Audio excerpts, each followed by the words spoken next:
I'm speechless because I see this so much on a day-to-day basis. And it's so prevalent now in our community that we can no longer dig a hole and bury our head. It's in the church. And the word ownership just resonate in my heart because as a people, we have hid so long from this type of dialogue and gathering information to help our families.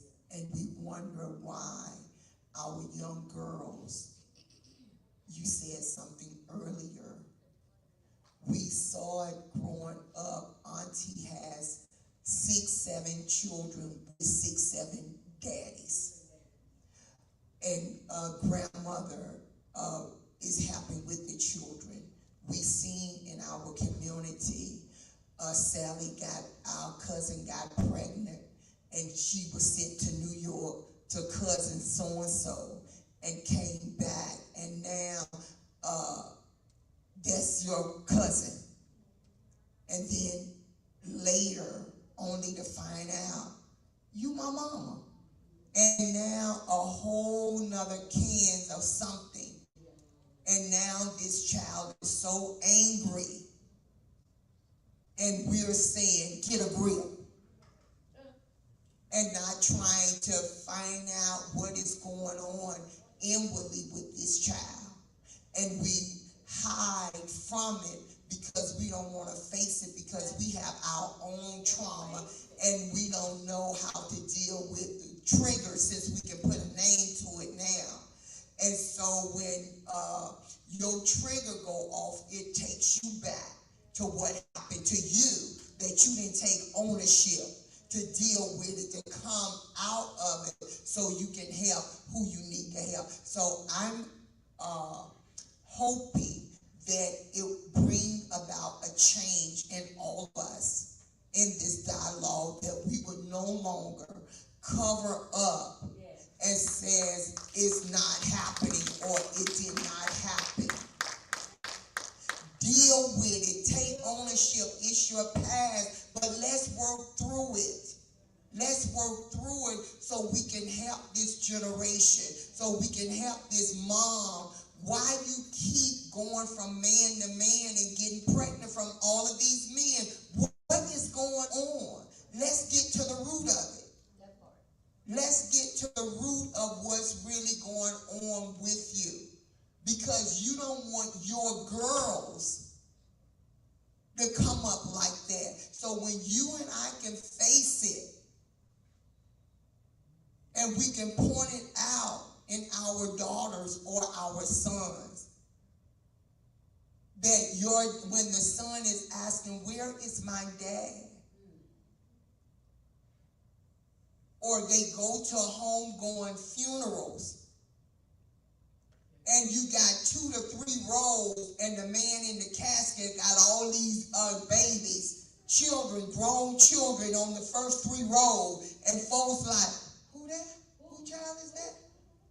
You know, we got to do better, especially as born-again believers. God has given us the antidote, but if we don't utilize it and stop telling ourselves lies. And I always say everybody have a past. Some pasts are just more colorful than others, but deal with your past and get help. Are we ready to really go and show a community how this works? And we're here to help you. We're here to help you. And so I'm going to let you come, Audrey. And this is really, I need you all to join forces with me to pray for my niece, Crystal Wilson.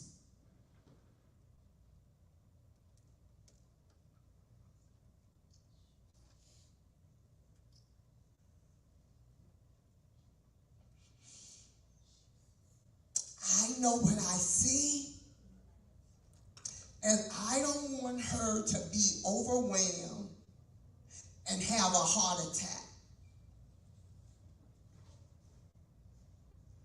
Because it is real, you all. She is under great stress and pressure that nobody really knows. And I spoke with her this morning. If you need a counselor, get a counselor.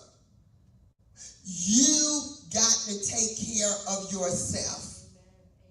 Don't try to be something to your siblings. I need you to become whole and help you. And let whoever can't understand it, that is on them. But I am concerned about you. You are not Julia Wilson. You are Crystal Wilson. And I need you to understand you cannot fix them. Work on you. And I see what I see, and I'm asking you all that know the word of prayer to pray with me to bombard heaven on her behalf, because I will not allow the enemy to put the unnecessary pressure on her. And it's not for her to carry other grown folks' problems that don't want to do what they need to do. Do I have people in the room say, I'm going to stand with you?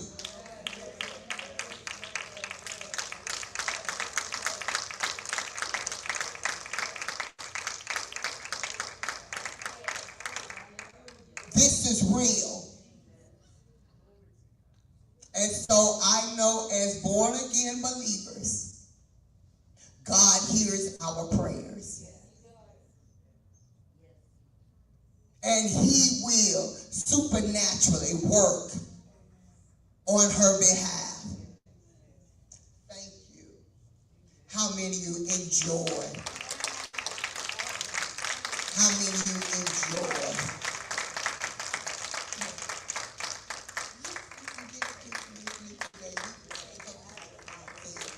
But I wanted her to come because I have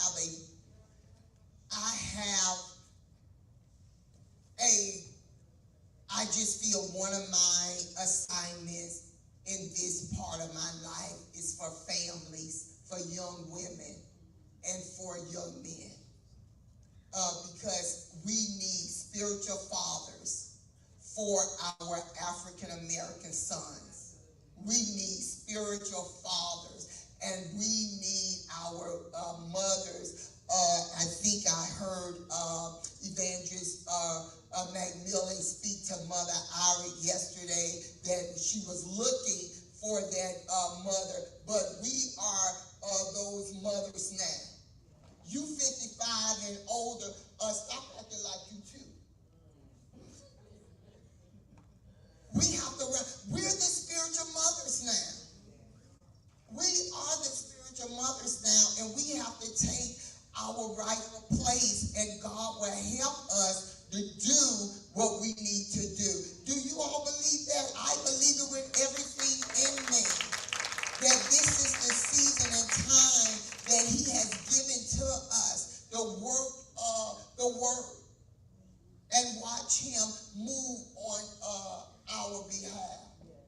Because I just have a hunger for our people. Our African American community is in trouble. It's in trouble all over the world. It is in trouble. And if Mother Daphne changed Philadelphia by praying, seeking God, one woman, what will happen if we connect in the spirit realm? God can do the same thing. He's the same God. And he can do the same thing. So thank you, thank you, thank you. Can we just give it up one more time?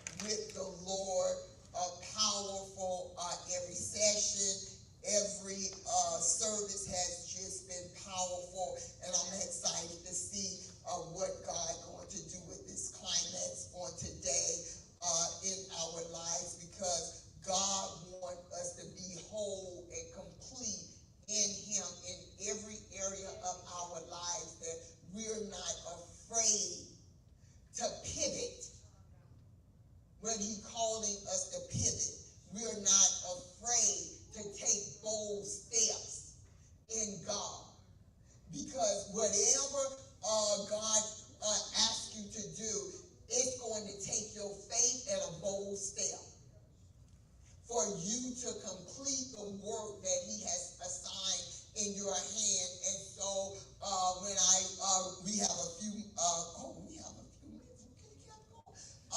That when you look at that widow woman with her two sons, she had to take a bold step. She had to take a bold step to go and ask for the jars, and not only that, go back and have us to pay for our jar that she borrowed from us. That's a bold step. And not only that, God always do above and beyond. Nowhere we read in that passage where she had to get a job and paid all her debt off.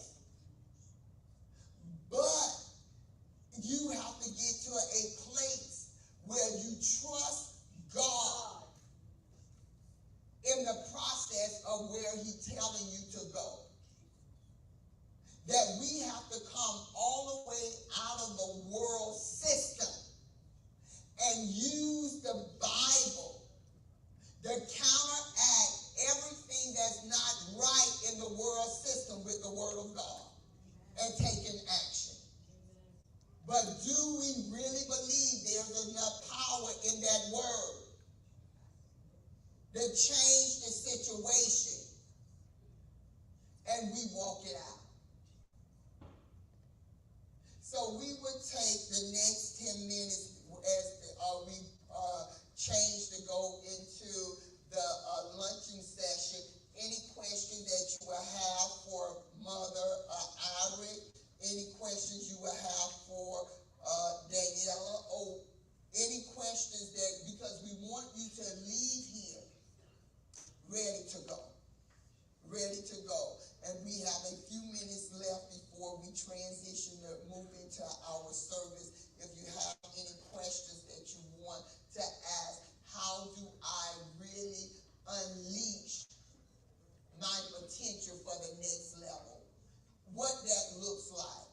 What is the process of that? How do I get to that place that I'm no longer walking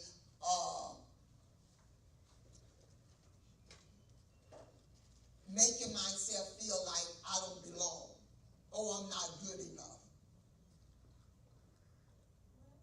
I don't know who I'm asking the question to, but is anybody in here financially savvy about investing or anything like that? That's a good question. Any investors in here? Any investors? Okay. How do you get into it? Online searching. Search online. Okay. I'm not a huge investor, but there is an easy way to start. If you are a member of any bank, all of them have investment services. I'm a Bank of America banker. So I'm not a banker, I mean, I bank with them. Okay, so they have a system that is part of my app, that they keep up with your credit score, and for our people, that's important, that you keep up with your credit scores, because even getting a job now, they're looking at your credit score.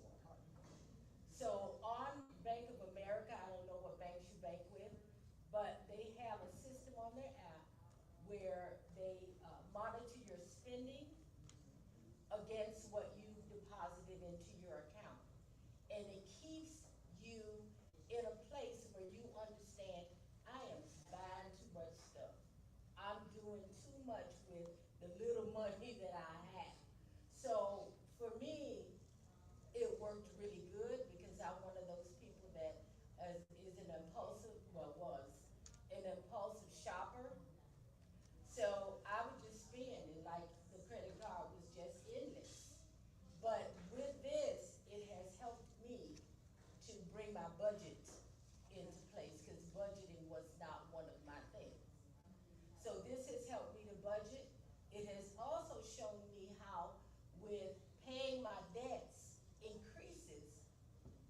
credit score.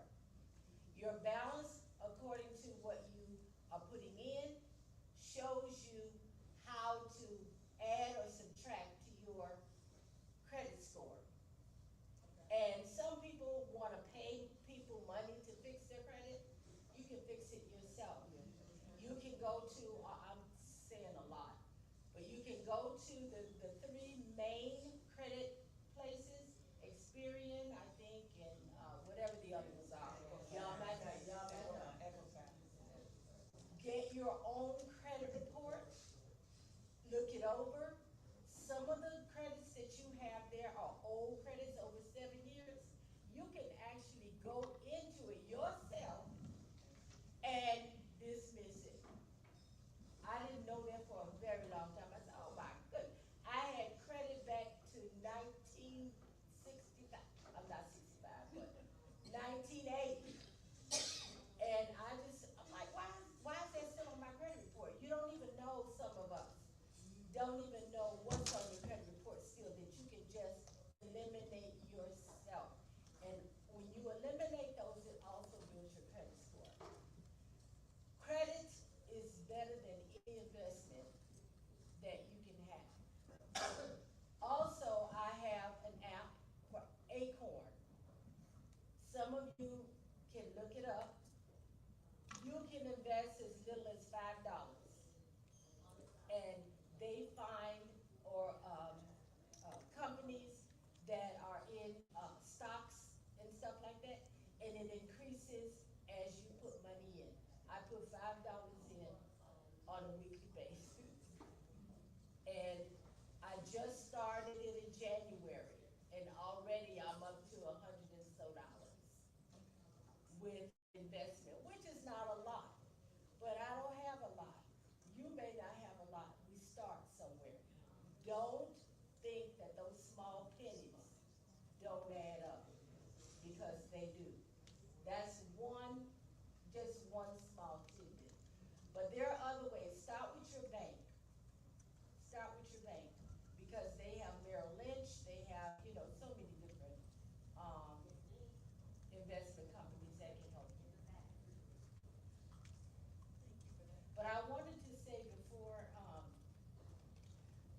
when the young lady was up here, one of the things that I know for the Black community is that we are ashamed to go and get help. Going to a psychiatrist or psychologist, we are very, very ashamed of doing that. I am so glad that I had a progressive mother. A few years ago, I had a breakdown, and I just wanted to die. I didn't want to commit suicide, but I knew that I just couldn't go on. The pressure was too great. And it's not one thing. I was listening to my sister here, how she said, stuff just keeps piling on. And it keeps piling on until you get to that edge, till you get to that point where you just, I can't take it anymore, just let me go, God. And my mother saw it, just like Pastor just said. If you have a mother or auntie or sister or cousin who has that discernment to know that something is inwardly bothering you, I never said to anybody, I never complained, but she saw that happen.